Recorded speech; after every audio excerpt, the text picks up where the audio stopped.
Hello everyone, welcome back to EV tutorials.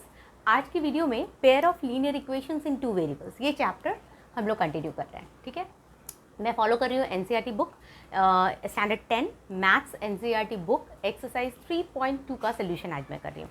तो अगर आपके पास एनसीईआरटी बुक है तो आप सामने ओपन करके रख सकते हो, है ना। अदरवाइज ज़रूरत नहीं है, मैं हर क्वेश्चंस को बोर्ड पर लिखने वाली हूँ, तो कोई टेंशन लेने की ज़रूरत नहीं है। देखिए, मैं एक्सरसाइज 3.2 का आज सोल्यूशन करवा रही हूँ। ठीक है, तो ये जो भी क्वेश्चंस आज हम लोग करने वाले हैं, एक्सरसाइज 3.2 के जितने भी क्वेश्चंस आज हम लोग सॉल्व करेंगे, उसके पहले अगर आप इंट्रोडक्शन देख लो जो मैंने इसकी जस्ट प्रीवियस वीडियो में अपलोड किया था, तो वो देखने पे क्या होगा कि आपको सारे क्वेश्चंस बहुत अच्छे से समझ में आएंगे। ठीक है, अगर आपने देखा है इंट्रोडक्शन तो बहुत अच्छी बात है, नहीं देखा है तो डिस्क्रिप्शन बॉक्स में मैंने लिंक डाल दिया, आप वहाँ से देख सकते हो। ठीक है, क्योंकि सोल्यूशन डायरेक्ट देखना एंड इंट्रोडक्शन देखकर सोल्यूशन देखने में बहुत फ़र्क है। बिकॉज इंट्रोडक्शन में मैं हर चीज़ एक्सप्लेन करती हूँ बेसिक्स से, और फिर क्वेश्चन हम लोग सॉल्व करते हैं ना, तो इसलिए वो समझना ज़्यादा it will be very very beneficial for you to solve these questions. अगर आप वो देख लेते हो तो ये क्वेश्चन सॉल्व करना आपके लिए ज़्यादा ईजी हो जाएगा। कुछ क्वेश्चन शायद आप खुद भी सॉल्व कर लोगे। ठीक है, तो ये मेरा सजेशन है कि आप इंट्रोडक्शन देखा करो। एनीवेज, तो आज हम लोग एक्सरसाइज 3.2 का सोल्यूशन करेंगे। तो फर्स्ट क्वेश्चन ये रहा आपके सामने, form the pair of linear equations in the following problems and find their solutions graphically. ठीक है, उन्होंने कहा कि आपको पेयर ऑफ लीनियर इक्वेशंस पहले फॉर्म करना है और उसके बाद उसके सॉल्यूशंस फाइंड करने हैं ग्राफिकली, है ना। मैंने आपको इंट्रोडक्शन में एक्सप्लेन किया था, ग्राफिकली एक्सप्लेन करना है मतलब ग्राफ बनाना है और ग्राफ में देखना है। आपको याद है ना, ग्राफ तीन तरह का कंडीशंस हो सकता है ग्राफ में। पहला कंडीशन ये हो सकता है कि दोनों एक दूसरे को एक सिंगल पॉइंट पे इंटरसेक्ट करेगा, ऐसे करके, है ना, एक सिंगल पॉइंट पे कहीं पे वो इंटरसेक्ट करता है। दूसरा एक कंडीशन होता है कि दोनों एक दूसरे के ऊपर कोइंसिडेंट, एक के ऊपर एक ओवरलैप होता है।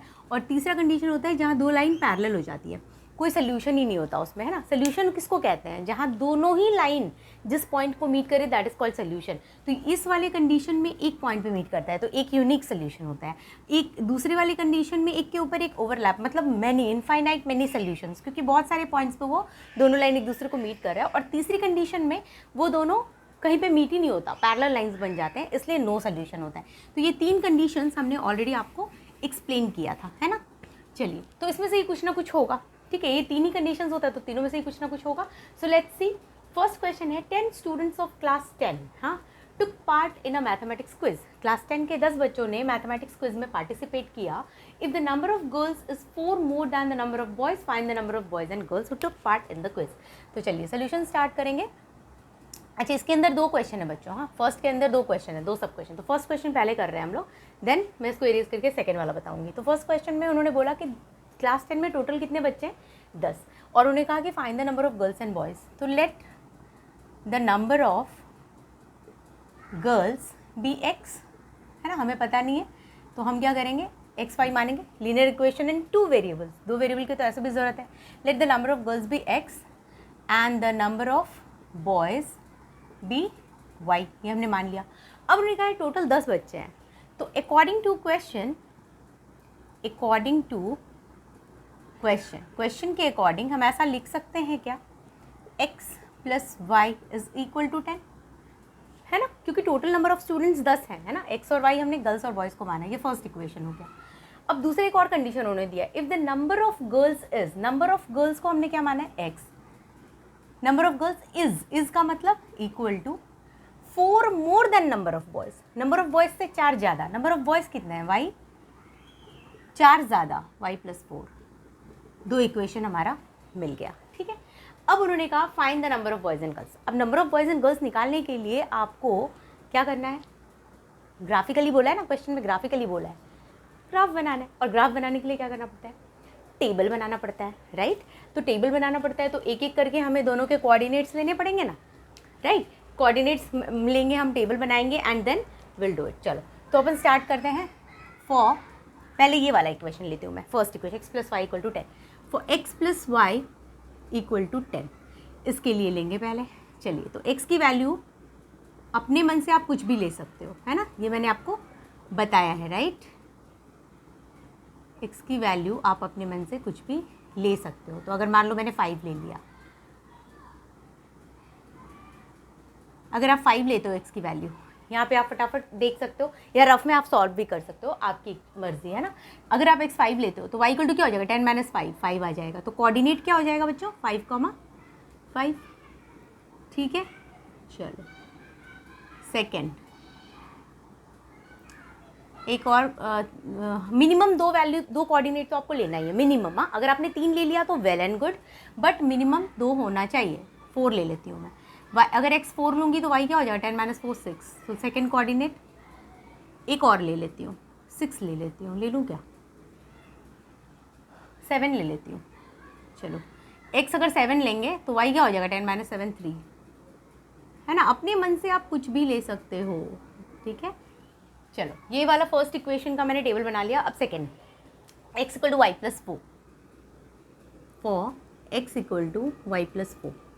अब इसके लिए भी x y और फिर x कॉमा वाई आपको कोऑर्डिनेट मिलेगा।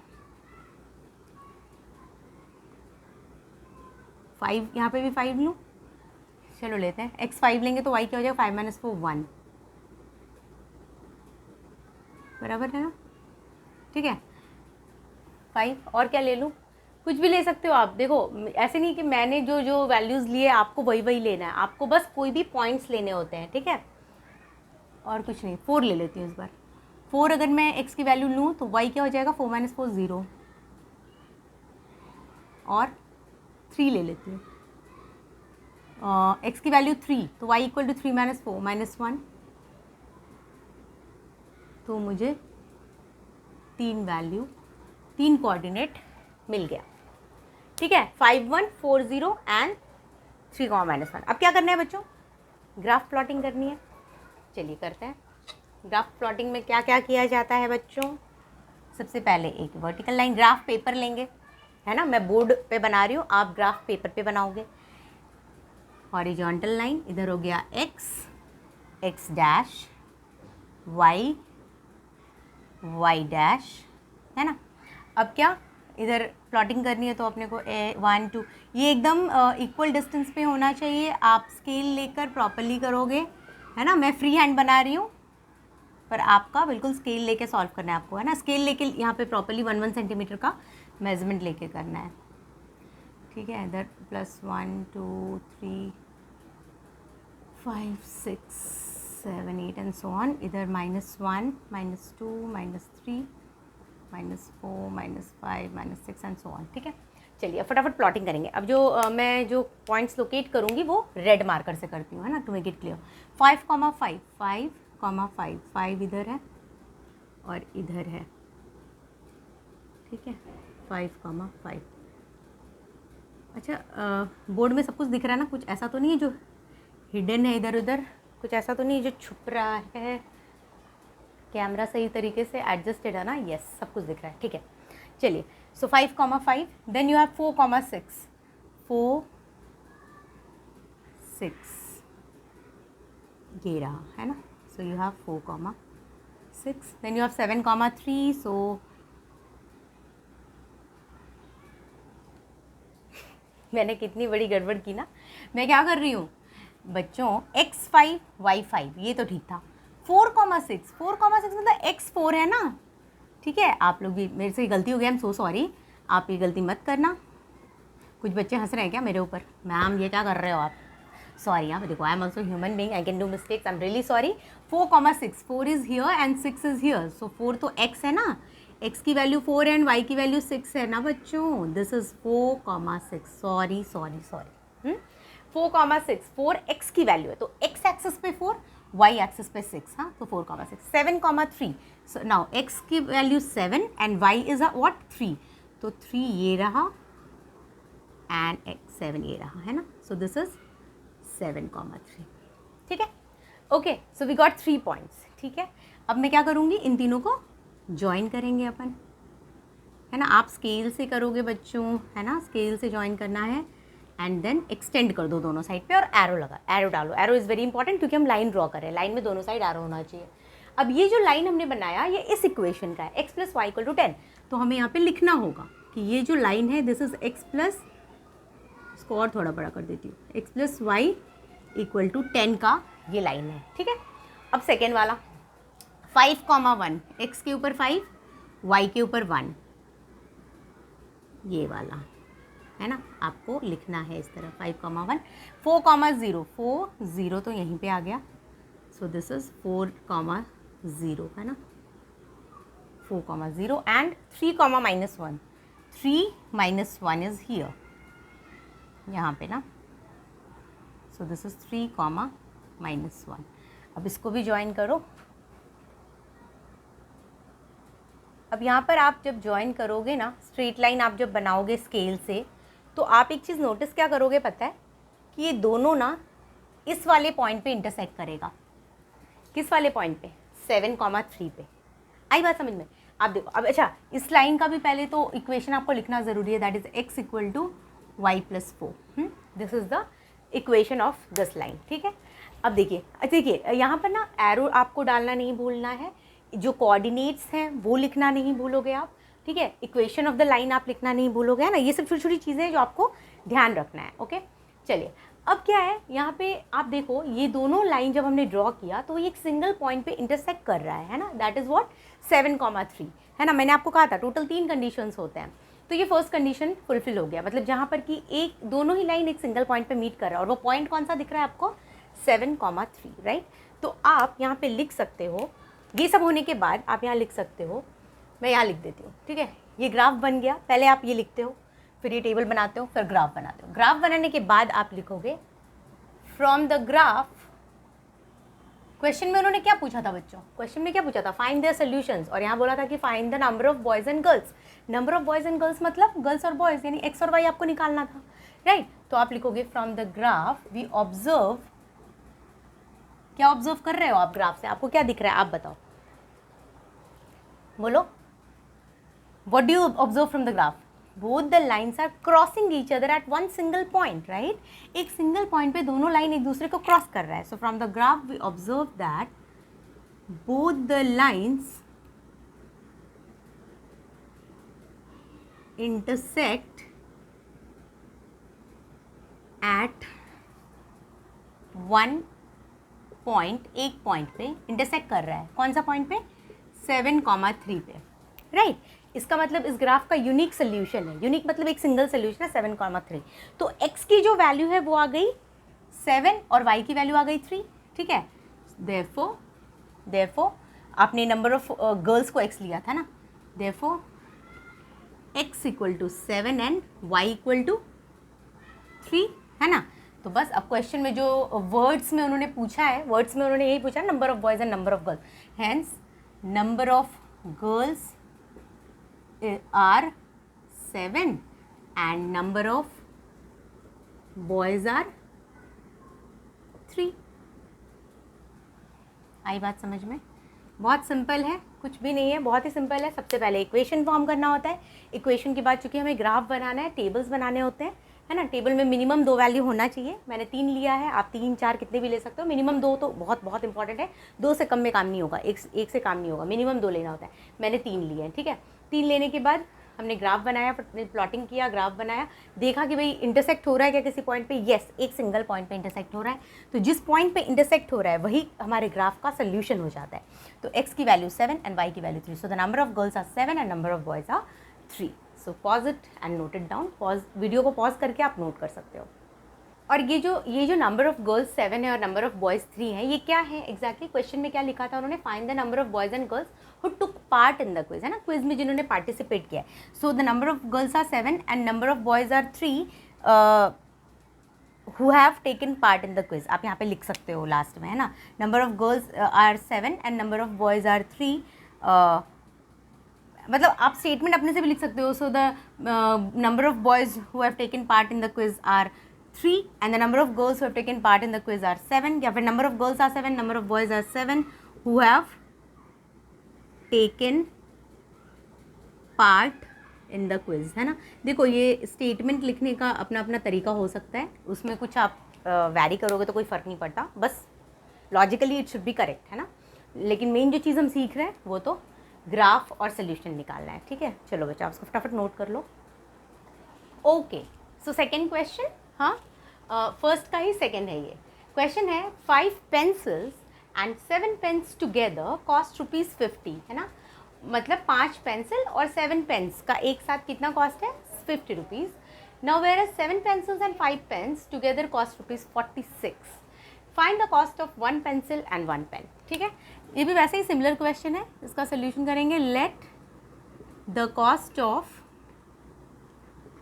क्या निकालना है अपने को, cost of 1 pencil and 1 pen ना. Let the cost of 1 pencil be ₹X, है ना, and the cost of 1 pen be ₹Y. ठीक है, अब क्या एल्जेब्रिक इक्वेशन फॉर्म करना पड़ेगा. 5 पेंसिल 7 पेन्स ना, अकॉर्डिंग टू क्वेश्चन क्या होगा, 5 पेंसिल 7 पेन्स, 5 पेंसिल, एक पेंसिल का कॉस्ट ₹X है, तो 5 पेंसिल का 5 इंटू X प्लस 7 पेन्स का cost 7 into Y equal to कितना होगा, दोनों मिलाकर कितना बोला है क्वेश्चन में, ₹50. फर्स्ट इक्वेशन हो गया, राइट. सेकेंड उन्होंने कहा है 7 pencil and 5 pens, 7 pencils and 5 pens का पेन्स इज Y, राइट, का कॉस्ट कितना है, ₹46. ये सेकेंड इक्वेशन बन गया. अब क्या करना है, find the cost. Cost find करने के लिए हमें क्या करना है, ग्राफिकली फाइंड करने बोला है उन्होंने, है ना. तो ग्राफ बनाना है और ग्राफ बनाने के लिए टेबल्स बनाने पड़ेंगे. तो सेम चीज़ करें अपन. ठीक है, यहाँ पे टेबल बना दूँ मैं, ये तो क्लियर है, दिखता ही है आपको, कोई प्रॉब्लम नहीं है.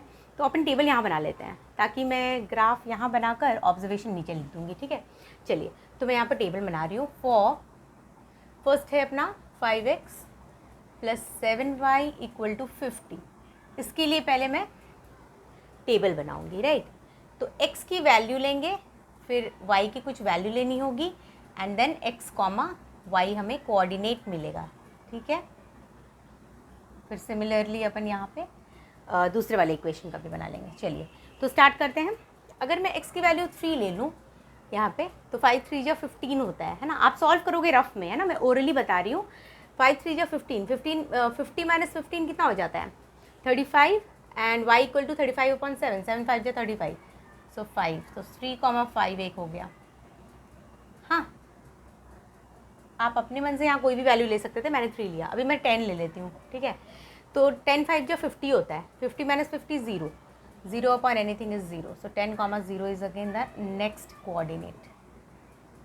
ठीक है, एक और ले लेती हूँ. हाँ, एक कौन सा ले लूँ, -4 ले लेती हूँ.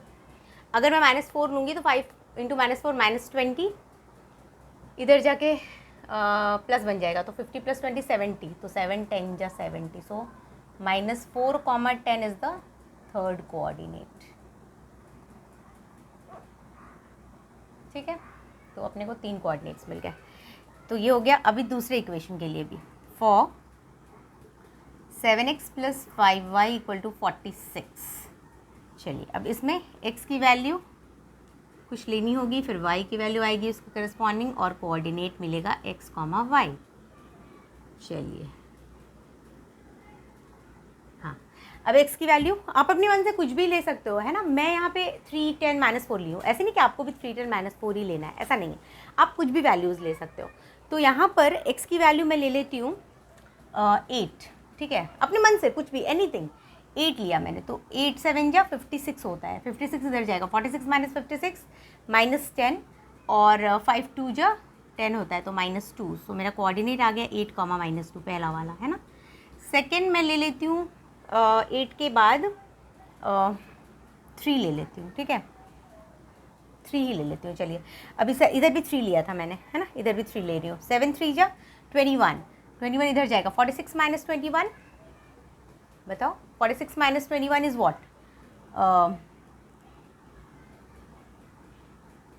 25 होता है ना. 25 एंड अपॉन 5 यानी 5 आएगा. So your coordinate is 3, 5.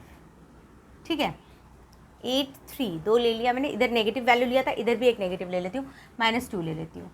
तो अगर -2 लूँगी तो क्या होगा, -14, इधर जाके +14, 46 + 14 60, सो 12, है ना.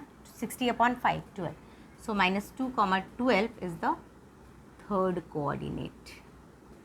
तो इस तरह से मुझे टेबल्स बना लिए मैंने, है ना, और मुझे डिफरेंट डिफरेंट कोऑर्डिनेट्स आ गया। अब क्या करना है, ग्राफ बनाना है। ग्राफ पेपर लोगे आप और ग्राफ पेपर पे ग्राफ बनाओगे, है ना। y की वैल्यू 10 तक जानी है ना। तो अपन एक काम करते हैं, इतना छोटा नहीं लेते, थोड़ा बड़ा ले लेते हैं।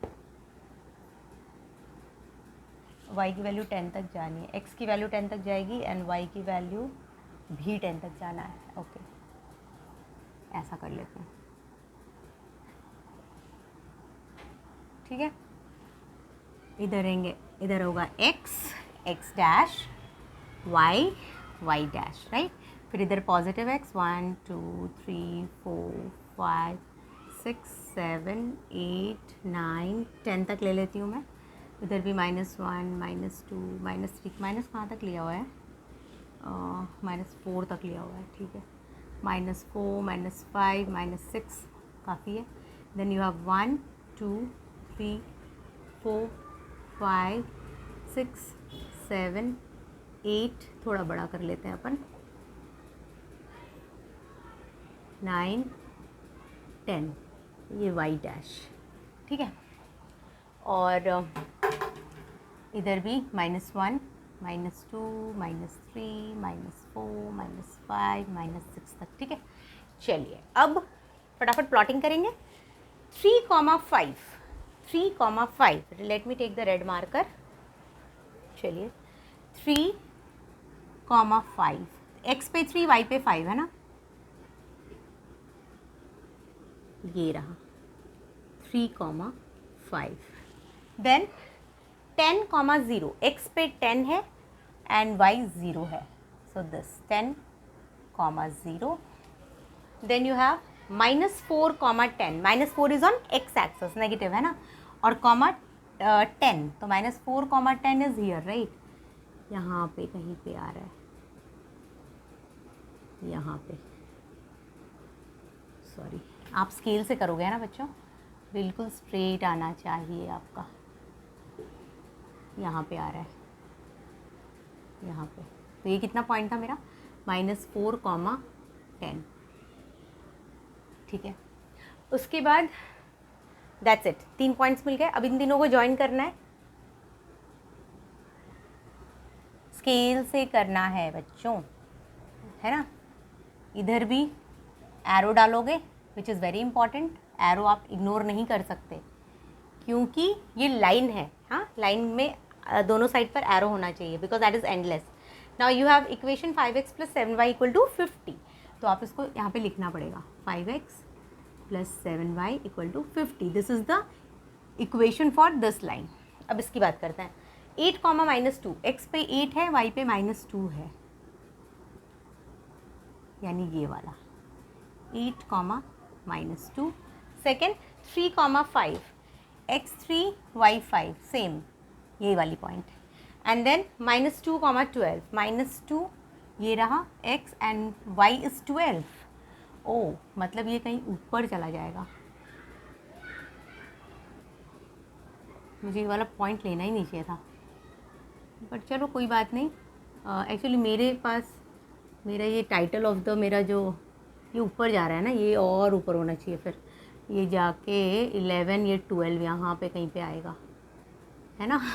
चलो कोई बात नहीं, इट्स ओके, समझ में तो आ ही रहा होगा, है ना। मेरा ये जो चैप्टर का नाम लिखा हुआ है वो क्रॉस हो गया, ऊपर चला गया, बट इट्स ओके नो, आप कुछ भी ले सकते हो, है ना। ऐसे कुछ नहीं है कि यहाँ पे क्या लेना है। ये मेरा बोर्ड है, आप जब ग्राफ पेपर पे बनाओगे तो ऐसा कुछ भी प्रॉब्लम नहीं आता। ये देखिए, अब आप इसको तीनों को ज्वाइन करोगे, इधर भी एरो और इधर भी एरो, है ना। और ये जो लाइन है, इसका जो इक्वेशन था वो क्या था, 7x + 5y = 46, राइट। तो दोनों लाइन का इक्वेशन लिखना तो बहुत इंपॉर्टेंट है। अब आपने क्या ऑब्जर्व किया यहाँ पे, हमने ये ऑब्जर्व किया कि ये दोनों लाइन एक सिंगल पॉइंट पे इंटरसेक्ट कर रहा है। वो पॉइंट कौन सा है, 3,5, right. So 3,5 is again the point of intersection, right. तो आप क्या लिखोगे यहाँ पे, आप लिखोगे we observe from where, from the graph, है ना। We observe from the graph that both the lines intersect at a point, एक ही पॉइंट पे इंटरसेक्ट हो रहा है, कौन सा पॉइंट, 3,5, हाँ, तो x की वैल्यू 3, y की वैल्यू 5 है ना, so x equal to 3 and y equal to 5।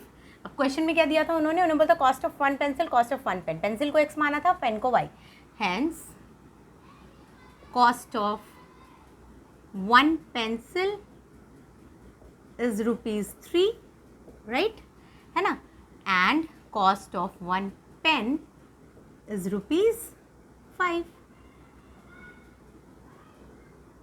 Right, simple है, बहुत सिंपल है बच्चों। देखो एक बात बताती हूँ, वो जो एकदम बारीक बारीक सी जो चीज़ है ना, कोऑर्डिनेट लिखना, ये जितने भी पॉइंट्स आप देख रहे हो ना, -4,10, 3,5, -2,12, 8,-2, ये जो पॉइंट्स लिख रही हूँ ना मैं, ये आप लिखना मत भूलना बच्चों, है ना, ये बहुत इंपॉर्टेंट है। इसमें ना क्या होता है पता है, मार्क्स डिडक्ट होता है, अगर आप छोड़ दोगे ना कोई पे पॉइंट्स वगैरह लिखना तो मार्क्स कट होता है। सीबीएसई बोर्ड वालों को तो बहुत, सीबीएसई क्या आईसीएसई भी, किसी भी बोर्ड में आपको पॉइंट्स कोऑर्डिनेट लिखना है पॉइंट का। लाइन्स है तो आगे पीछे एरो डालना है क्योंकि वो लाइन है। फिर इक्वेशन, लाइन का जो इक्वेशन है, जैसे मैंने इस वाले लाइन का इक्वेशन लिखा था 5x + 7y = 50, और ये वाली लाइन मैंने पहले ड्रॉ करी थी, उसका इक्वेशन मैंने लिखा था 7x + 5y = 46। ये सारी चीज़ें ना लिखनी होती है, बहुत इंपॉर्टेंट है। आप जब ग्राफ पेपर पे बनाओगे तो इधर x डैश, y डैश, ये सब चीज़ ना आपको लिखना है। आप इसमें से कुछ भी छोड़ नहीं सकते हो, नहीं तो पॉइंट माइनस होगा, आपका मार्क्स डिडक्ट होता है, ठीक है। तो ये सारी चीज़ें आपको याद रखना। लास्ट में ऑब्जर्वेशन लिखना चाहिए, ठीक है, क्योंकि लैंग्वेज प्रॉब्लम है तो डेफिनेटली लैंग्वेजेस आने चाहिए वहाँ पे, ठीक है। आप वीडियो को पॉज करके फटाफट इसको नोट कर लो। Okay, now question number 2। Okay, question number 2 क्या है, on comparing the ratios a1/a2, b1/b2 and c1/c2, find out whether the lines representing the following pairs of linear equations intersect at a point, are parallel or coincident। अगर आपको ध्यान हो तो exercise 3.2 के introduction, इसके just पहले वाली जो प्रीवियस वाली वीडियो जो मैंने अपलोड करी है ना, जिसके बेस पे अपन क्वेश्चंस कर रहे हैं, है ना, इसका इंट्रोडक्शन मैंने ऑलरेडी एक्सप्लेन किया है। अगर आपने देखा नहीं है तो डिस्क्रिप्शन बॉक्स में लिंक है, आप वहाँ से देख सकते हो, 3.2 का इंट्रोडक्शन, ठीक है। तो वहाँ पर मैंने ये एक्सप्लेन किया था कि अगर आपको दो ऐसे पेयर ऑफ लीनियर इक्वेशंस दे रहते हैं तो उनका जो कोफिशिएंट्स होता है, मतलब x का कोफिशिएंट है यहाँ पे 5, y का -4, ऐसे करके, है ना, तो ये जो कोफिशिएंट्स होते हैं उनको अपन a1, b1, c1, a2, b2, c2 ऐसा मानते हैं। और इन कोफिशिएंट्स का रिलेशन बताया था मैंने कि कहाँ पर दो लाइंस अगर इंटरसेक्टिंग होंगे, है ना, मैं फटाफट उसको रिकॉल करा रही हूँ कि अगर दो लाइंस इंटरसेक्टिंग होगा, इंटरसेक्टिंग एट वन पॉइंट, तो कंडीशन क्या होता है, कंडीशन होता है a1/a2 is not equal to b1/b2, ये आता है। अगर आप कोफिशिएंट्स कंपेयर करते हो और अगर ये कंडीशन आपको मिल गया तो आप कहोगे कि both the lines are intersecting at one point. अगर a1/a2 is equal to b1/b2 is equal to c1/c2, तीनों अगर इक्वल आ गया तो वो कोइंसिडेंट हो जाता है, एक के ऊपर एक ओवरलैप होता है दोनों लाइन, हाँ, दैट इज कॉल्ड कोइंसिडेंट, ठीक है। यहाँ पे इंटरसेक्टिंग, और एक और कंडीशन है जिसमें दोनों लाइन पैरेलल हो जाती है ना, दोनों एक दूसरे को कहीं पे इंटरसेक्ट करेगा ही नहीं, तो उस केस में हो जाता है a1/a2 is equal to b1/b2 तो होता है, but not equal to c1/c2। ये तीन सिचुएशन हमने 3.2 के इंट्रोडक्शन में आपको बताया, राइट, आपने वहाँ पे देखा था। तो वही चीज़ यहाँ पे कह रहा है, वो कुछ नहीं, वो ये बहुत ही सिंपल क्वेश्चन है। इसमें वो सिंपली बोल रहे हैं कि आप रेशियोज़ को कंपेयर करो और बताओ कौन सी लाइंस, इन तीन क्वेश्चन में कौन सा लाइंस जो है, कहाँ पर पेयर ऑफ लाइंस जो है इंटरसेक्ट कर रहा है एक पॉइंट पे, कहाँ पर पैरेलल और कहाँ पे कोइंसिडेंट है। तो हमें तीनों चीज़ पता ही है, राइट, तो वो तीनों चीज़ हमें देखकर आपको फटाफट बता देना है, दैट्स इट, ठीक है। तो चलिए फर्स्ट क्वेश्चन करेंगे, सोल्यूशन ऑफ फर्स्ट क्वेश्चन, ठीक है। आई होप आपको सब कुछ दिख रहा है ना, camera is adjusted and you are able to see everything in the on the board. So first question, yes, ये है दो इक्वेशन। तो आप सबसे पहले बोलोगे on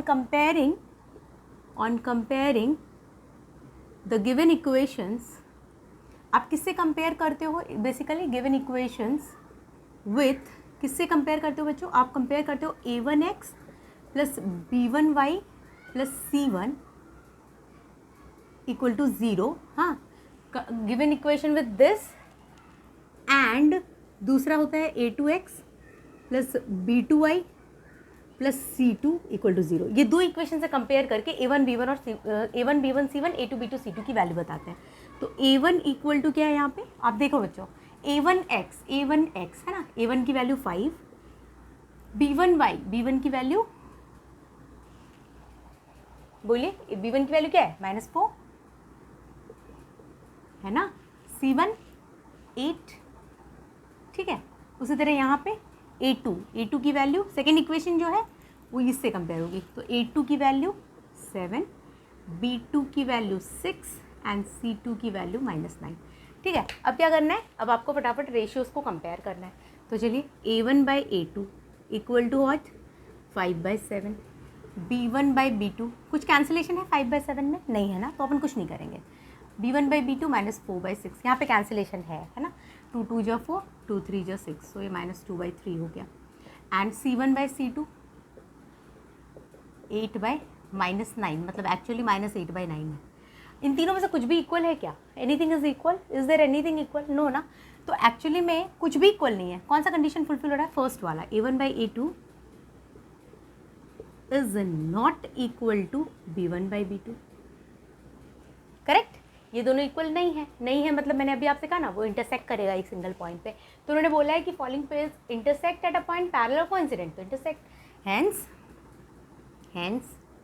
the given two equations intersect. आपको ग्राफ निकाल के बताने की ज़रूरत नहीं है ना, यहाँ उन्होंने सिर्फ रेशियोज कंपेयर करके बोला है आपको बताने। Given two equations intersect at a point, हो गया, आ गया मेरा आंसर। उन्होंने वही पूछा था कि आप इंटरसेक्ट कर रहा है या पैरेलल है या कोइंसिडेंट, तो ये इंटरसेक्ट कर रहा है।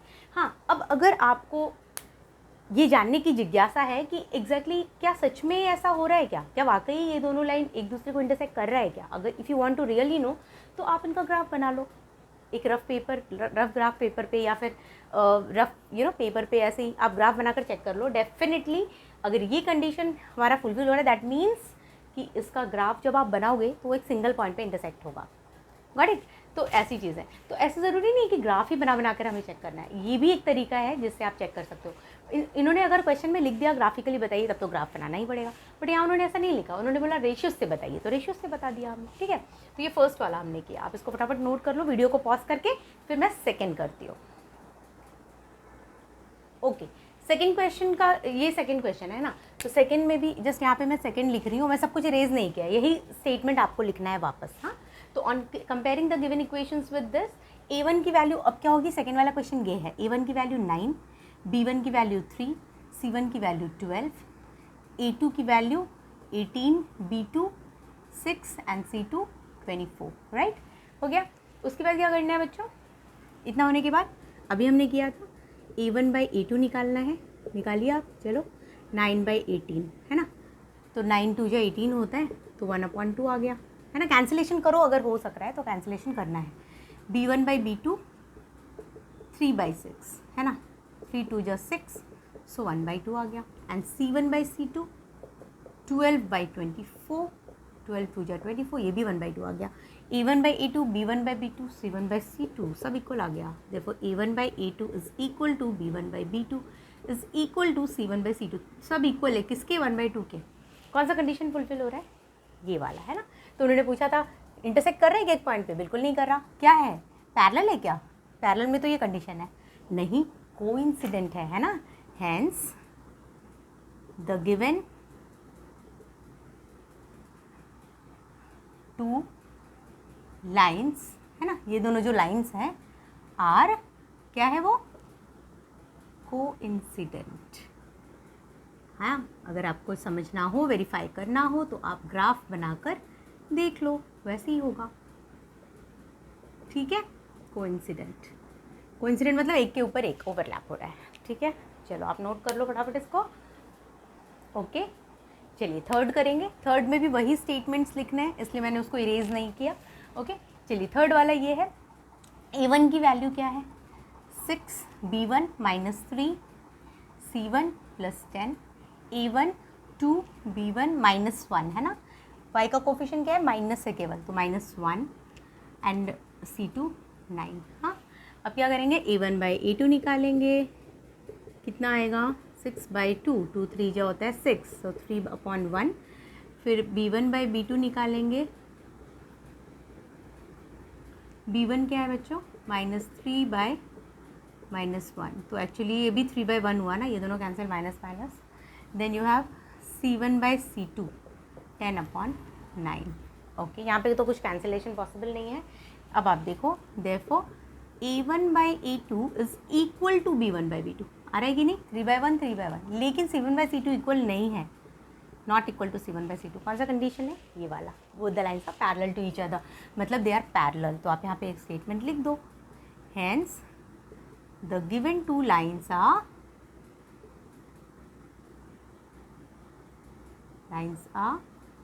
क्या? Parallel to each other. ठीक है, बहुत सिंपल है, नहीं? बहुत ही सिंपल है। आई होप आप में से कुछ बच्चों ने शायद कर भी लिया होगा ये, अगर आपके पास एनसीईआरटी की बुक होगी तो, ठीक है। अदरवाइज जब क्वेश्चन लिखती हूँ ना मैं, तो आप वीडियो को पॉज करके खुद से भी ट्राई कर सकते हो, है ना। खुद से ट्राई करके फिर बाद में मेरा सोल्यूशन देख के आप कंपेयर कर सकते हो। This is also one way, ठीक है। ओके, चलो आप इसको नोट करो, नेक्स्ट क्वेश्चन करेंगे। Okay, so now question number 3, है ना। 2 हमने कर लिया, right. This is question number 3। हाँ, क्वेश्चन नंबर 3 क्या है? On comparing the ratios a1/a2, b1/b2 and c1/c2, find whether the following pair of linear equations are consistent or inconsistent। अब अगर आपने इंट्रोडक्शन देखा होगा तो मैंने बताया था कि कॉन्सिस्टेंट इनकॉन्सिस्टेंट क्या होता है ना। अभी देखिए, हमने अभी कंडीशंस पढ़ा ना कि अगर a1/a2 is equal to b1 is not equal to b1/b2, तो इसका मतलब क्या? इसका मतलब कि एक सिंगल पॉइंट पे दोनों लाइन इंटरसेक्ट करेगा, इसका ये मतलब होता है ना। यानी इसका एक सोल्यूशन है, दोनों लाइन का एक सिंगल सोल्यूशन मिलना है अपने को। तो जब भी आपको मिनिमम एक भी सोल्यूशन मिलेगा ना, तो that condition is called consistent. क्या बोलते हैं अपन उसको? कॉन्सिस्टेंट बोलते हैं, ठीक है, कॉन्सिस्टेंट बोलते हैं। अगर एक भी सोल्यूशन मिलेगा, मतलब अगर एक के ऊपर एक इंटरसेक्ट कर रहा है दो लाइन, तो इसमें तो बहुत सारे सोल्यूशंस हैं। मैंने कहा मिनिमम एक भी अगर सोल्यूशन है तो वो कॉन्सिस्टेंट हो गया। इसमें तो बहुत सारे सोल्यूशंस हैं। इसका जो कंडीशन था वो था a1/a2 equal to b1/b2 equal to c1/c2, तो ये भी क्या हो जाएगा? ये भी कॉन्सिस्टेंट हो जाएगा, ठीक है ना। और एक थर्ड कंडीशन था जिसमें दो लाइन पैरेलल हो जाती है ना, उसमें कोई सोल्यूशन ही नहीं होता दो लाइन का। तो वो कंडीशन कुछ ऐसा होता है, a1/a2 b1/b2 इक्वल होता है and c1/c2 not equal to हो जाता है। इसको कहते हैं इनकॉन्सिस्टेंट। ये इनकॉन्सिस्टेंट क्योंकि इसमें एक भी सोल्यूशन नहीं मिलता। तो इन शॉर्ट आप इतना समझो कि अगर एक भी सोल्यूशन मिल रहा है, कहीं पर भी इंटरसेक्ट कर रहा है दो लाइन, चाहे वो एक के ऊपर पूरा ओवरलैप होकर बहुत सारे सोल्यूशंस हो जाए या एक सिंगल सोल्यूशन हो, वो कॉन्सिस्टेंट होता है। लेकिन जब दोनों पैरेलल है, बिल्कुल भी टच नहीं कर रहा है एक दूसरे को वो दोनों line, then it is inconsistent, ठीक है। तो चलिए फर्स्ट क्वेश्चन करेंगे। फर्स्ट क्वेश्चन का सोल्यूशन ये वाला। अब इसमें फटाफट हमें a1/a2 b1/b2 c1/c2 तो निकालना ही पड़ेगा। a1 क्या है? 3 b1 2 c1, ax plus by plus c equal to 0 होता है। जनरल फॉर्म याद है आपको? जनरल फॉर्म क्या होता था? a1x b1y plus c1 equal to 0। c1 LHS में रहता है ना, पर यहाँ जो c है वो राइट हैंड साइड पे है, तो c1 की जो वैल्यू वो -5 होगी क्योंकि ये इधर आ जाएगा ना। आप समझ रहे हो? देखो मैं करके दिखाती हूँ आपको।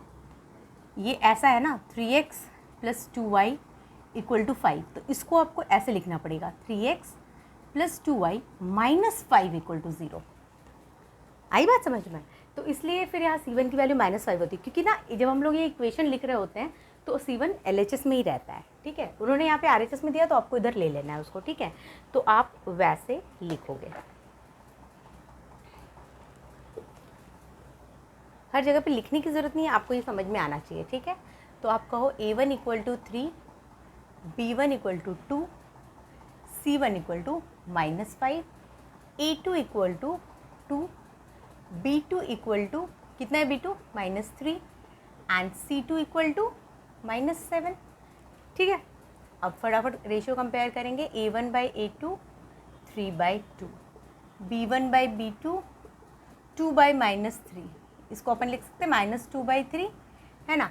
और c1/c2 -5/-7 यानी कि 5/7, राइट। अब क्या करना है, कंपेयर करना है, रेशियो देखना है क्या हो रहा है। 3/2 - 2/3 5/7 में तो कुछ भी इक्वल नज़र नहीं आ रहा।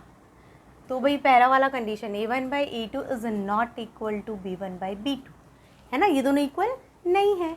अब चूंकि ये दोनों इक्वल नहीं है मतलब द लाइन्स आर कंसिस्टेंट। आप ऐसे लिखो, यहाँ पे आप ऐसे एक लाइन लिख सकते हैं जैसे कि therefore the given pair of linear equations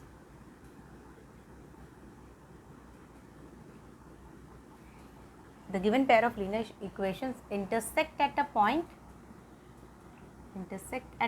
एक पॉइंट पे इंटरसेक्ट करेगा, है ना। अब एक पॉइंट पे इंटरसेक्ट करने का मतलब क्या होता है बच्चों, कितने सोल्यूशन है इनके पास, दे हैव वन सोल्यूशन, है ना, one solution. Hence the given lines are, question में उन्होंने कॉन्सिस्टेंट इनकॉन्सिस्टेंट पूछा है, तो आप बोलोगे the given lines are consistent. Yes, एक भी सोल्यूशन आया मतलब वो कॉन्सिस्टेंट हो जाता है, ठीक है। तो ये फर्स्ट क्वेश्चन मैंने यहाँ सॉल्व कर दिया, ठीक है। मैं इसको इरेज करती हूँ, आप फटाफट इसको नोट कर लो पॉज करके वीडियो को। ओके, नाउ सेकंड करेंगे, ये वाला है ना, आप खुद से भी ट्राई कर सकते हो, है ना, वीडियो को पॉज करके आप खुद से भी ट्राई कर सकते हो। चलिए, सेकंड में A1 2 B1 -3 C1 -8 A2 4 B2 -6 and C2 -9। मैंने अभी आपको बताया -8 और -9 क्यों, क्योंकि एक्चुअल फॉर्म ये होता है, तो C1 इधर है ना, ये राइट हैंड साइड पे, तो उसको LHS पे लेना है, ठीक है। चलिए, फिर A1/A2 2/4 which is 1/2 B1/B2 -3/-6 again 1/2 and C1/C2 -8/-9 which is 8/9, ठीक है। अब ये दोनों इक्वल है और ये इक्वल नहीं है, थर्ड वाला कंडीशन है ना।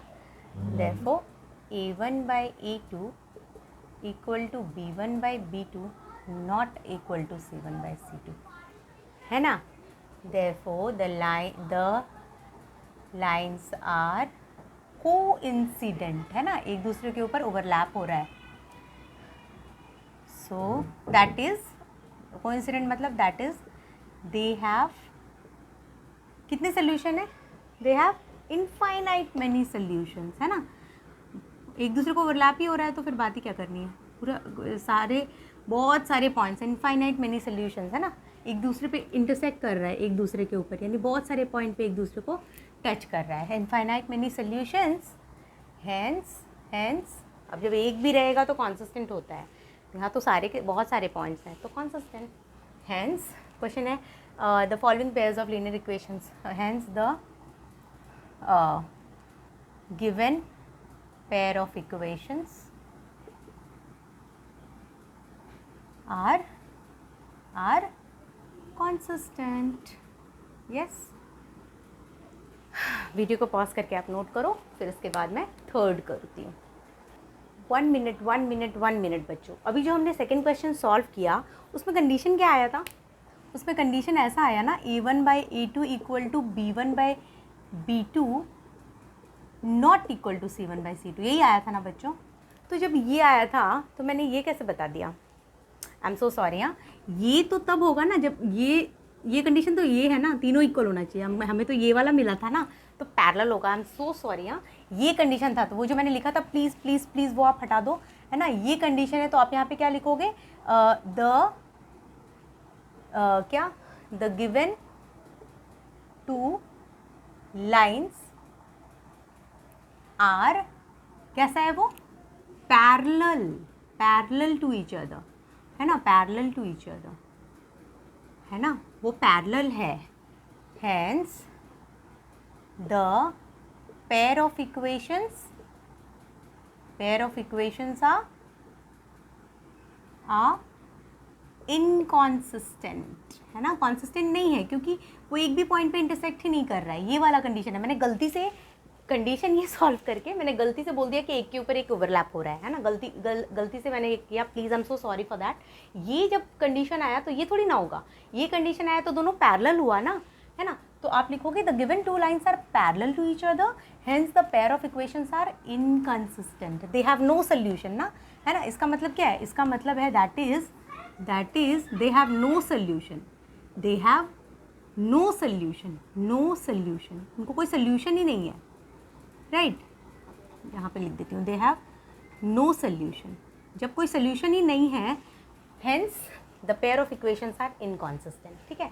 वो जो मैंने गलती से इसके पहले लिखा था ना कि the pair of equations are consistent, please वो आप प्लीज़ वो मत लिखना, वो आप गलती से मैंने इरेज भी कर दिया, तो प्लीज़ आप उसको कट करो और वहाँ पे ये लिखो, the given two lines are parallel to each other, they have no solution, parallel है मतलब एक दूसरे को इंटरसेक्ट ही नहीं कर रहा किसी पॉइंट पे, तो कोई सोल्यूशन नहीं है, so the pair of equations are inconsistent, ठीक है। ये सेकेंड वाले का है।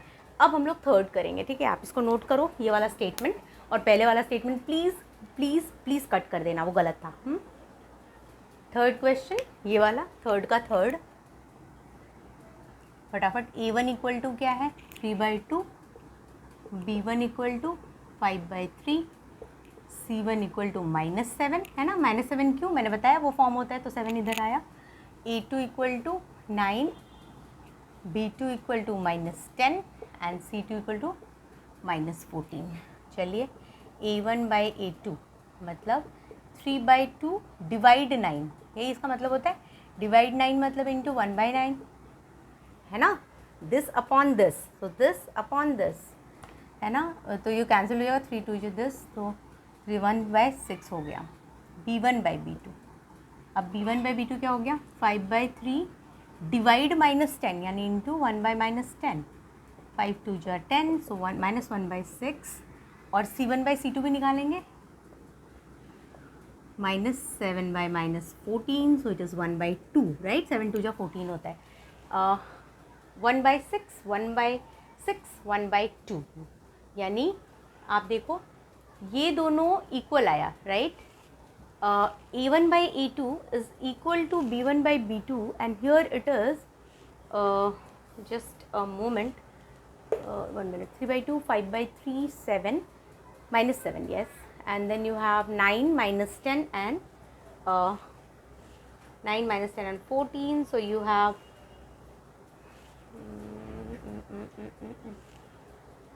just a moment बच्चों, let me check, ओके यहाँ पे -1/6 है, यहाँ पे +1/6 है और यहाँ पे 1/2 है, तो आपको साफ साफ दिख रहा है that A1/A2 is not equal to B1/B2 ना, क्योंकि यहाँ 1/6 है और यहाँ -1/6 है, राइट।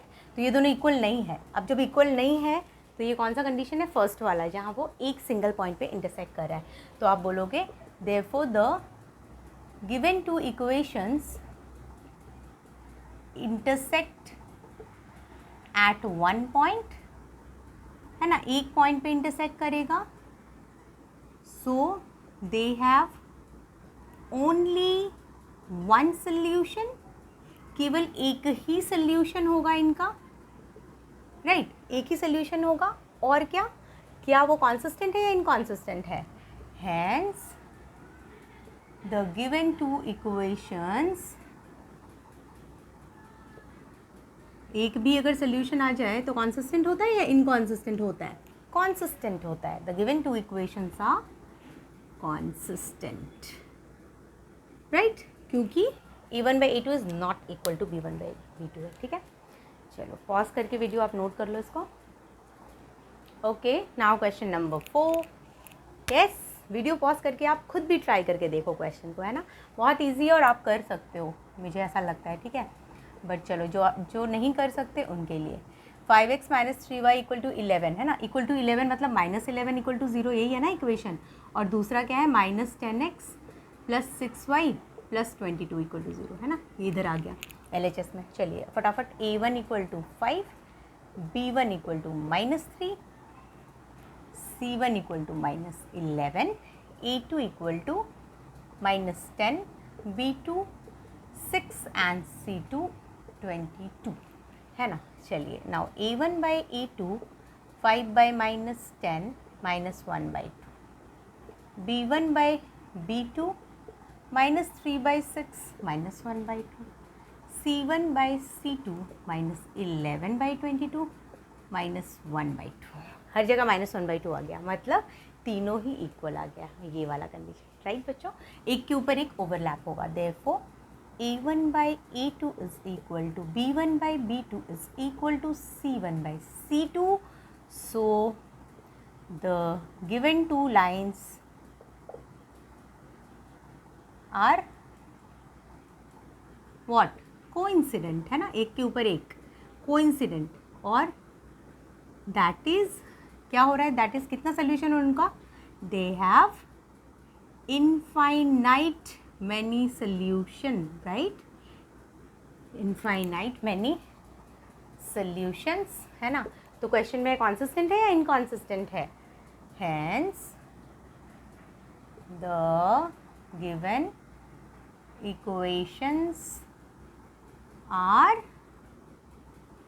जब एक सोल्यूशन भी आ गया तो वो क्या हो गया, consistent। यहाँ तो बहुत सारे solutions आने वाले हैं, infinite many solutions, so the given equations are consistent. Please note it down. Last करेंगे अब फिफ्थ वाला, थर्ड का fifth. Okay, question number 5, third का 5। हाँ, A1 इक्वल टू क्या होगा बच्चों, 4/3 B1 2 C1 - 8, A2 2 B2 3 and C2 - 12, है ना। A1/A2 4/3 डिवाइड 2, है ना, मतलब इंटू 1/2, है ना, इक्वल टू 2 2 जा 4 होता है, तो 2/3 आ गया। B1/B2 2/3, है ना, और C1/C2 -8/-12, माइनस माइनस कैंसिल, 4 2 जा 8, 4 3 जा 12, अगेन 2/3, वाह 2/3 2/3 2/3, बहुत सिंपल है। Therefore A1/A2 equal to B1/B2 equal to C1/C2, तीनों इक्वल आ गया, मतलब ये वाला, राइट, एक दूसरे को कोइंसिडेंट हो रहा है, तो therefore the lines are coincident, right, lines एक दूसरे पे ओवरलैप हो रहा है, the lines are coincident, that is they have कितने solutions, infinite many solutions, infinite many solutions, है ना। hence क्या, the given equations are consistent या inconsistent, consistent, है ना। अब तक आपको समझ में आ गया होगा, consistent मतलब एक भी सोल्यूशन मिला तो consistent, इनफाइनाइट हो तो डेफिनेटली consistent, अगर एक भी नहीं है, पैरेलल है, तो that is inconsistent. Please note it down. Okay, देखिए हमने अभी 3 क्वेश्चन सॉल्व किए एक्सरसाइज 3.2 का, है ना। इसमें टोटल 7 क्वेश्चंस है जो मुझे आपको बताना है, बट अभी हमने सिर्फ 3 क्वेश्चन किया है, तो चूँकि वीडियो ऑलरेडी काफ़ी बड़ा हो गया है, तो अभी मैं और एक्सटेंड नहीं करूँगी इस वीडियो को, मैं रिमेनिंग क्वेश्चंस नेक्स्ट वीडियो में करूँगी, ठीक है, सो दैट एक ही वीडियो में बहुत ज़्यादा लंबा ना हो जाए, ठीक है। सो बहुत जल्दी ये वाला वीडियो में मैंने first, second and third question upload कर दिया है, अब नेक्स्ट वीडियो में आगे के क्वेश्चंस रहेंगे, ठीक है। तो आप देखते रहो, so that you can get the uploaded videos. See, अगर आप मेरे चैनल को सब्सक्राइब करोगे तो जितनी भी वीडियोस मैं अपलोड करती जाती हूँ वो आपको ऑटोमेटिकली आपको नोटिफिकेशन आता जाएगा, आप देखते जाओगे। सो इट्स माई सजेशन कि आप चैनल को सब्सक्राइब करके रखो, सो that you get the notification, है ना, जैसे जैसे मैं अपलोड करती हूँ, ठीक है। बहुत जल्दी, मतलब I hope in a day और 2 only I will be uploading the next further question, है ना, क्वेश्चन नंबर 3 के आगे का, ठीक है। चलिए, so I hope everything is clear. If you have any doubt, ask me in the comment box. Any kind of questions in maths, any kind of topics in maths that you want me to teach, you can ask it in the comment box. Keep watching, take care, goodbye. Okay, like my video if you like it, subscribe it so that you can get the uploaded videos, and share it with your friends. Thank you so much, goodbye, take care.